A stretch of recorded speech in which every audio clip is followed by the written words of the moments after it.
Posibleng masampahan ng reklamo ang ilang bomberong rumeresponde sa nasunog na supermarket sa Quezon City. Nasa pool kasi sila sa video na nagnanakaw ng mga bote ng alak. Narito ang frontline report. Sa gitna ng sunog na ito sa isang supermarket sa Quezon City, mayroong mga bomberong bukod sa pag-apula ng apoy, nagka-interes din sa mga bote ng alak. Kitang pinasok pa ng bombero ang bote sa kanilang suot na personal protective equipment o PPE.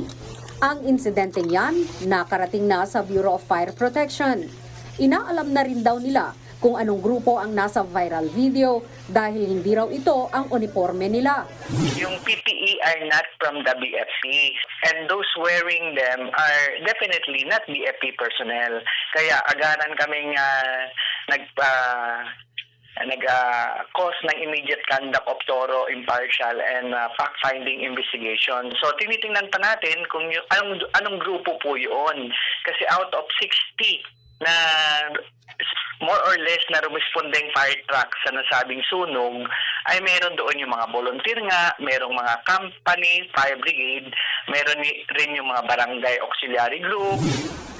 Oras na matunton kung anong grupo ang sangkot, hindi na muli magseserbisyo ang affiliated group bilang firefighter o fire responder. Mahaharap din daw sa qualified death ang mga sangkot. Pero sa ngayon, iniimbestigahan pa ito. Nagbabalita mula sa Frontline, Margie Valdez-Bentulan, News 5. Mga kapatid, Angela Lagunsad Castro po para sa komprehensibo at makabuluhang balitaan at talakayan. Mag-follow at subscribe na sa social media pages ng News 5.